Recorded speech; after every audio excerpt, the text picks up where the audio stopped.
ते मुंबईत येणार होते, मात्र जे आहे ती त्यांची परवानगी जी आहे ती न्यायालयाने नाकारलेली. या सर्व विषयी बोलण्यासाठी आपल्यासोबत ॲडव्होकेट गुणरत्न सदावर्ती आपण त्यांच्याशी बातचीत करणार.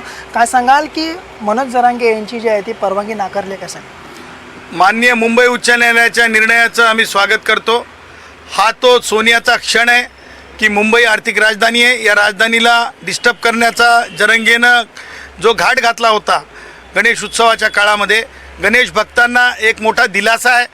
डिस्टर्बन्सपासून रोखण्याची एक मोठी प्रक्रिया आहे आणि म्हणून जरंगेला आता आझाद मैदानामध्ये आंदोलन करता येणार नाही किंवा मुंबईला जरंगेला डिस्टर्ब करता येणार नाही हे वेगळं सांगण्याची गरज नाही. नक्कीच पाहिलं की न्यायालयाने असं देखील सांगितलं आहे त्यांना नवी मुंबईत या ठिकाणी कुठेतरी त्यांना जागा देण्यात येईल, त्या ठिकाणी त्यांना आंदोलन करण्याची परवानगी देखील देण्यात येईल का? बघा, आणखीन परवानगी जरंगेनं मागितलेलीच नाही. आपण हवेतल्या गोष्टीत बोलण्यात पॉईंट नाही.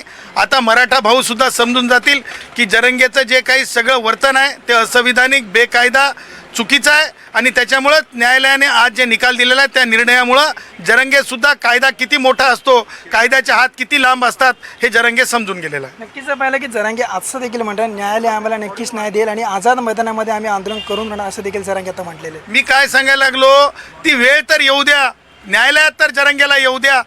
हर किसी को जब कानून का बुलावा आता है तो कानून से कोई बड़ा नहीं होता है और कोर्ट के सामने हर किसी को झुकना होता है.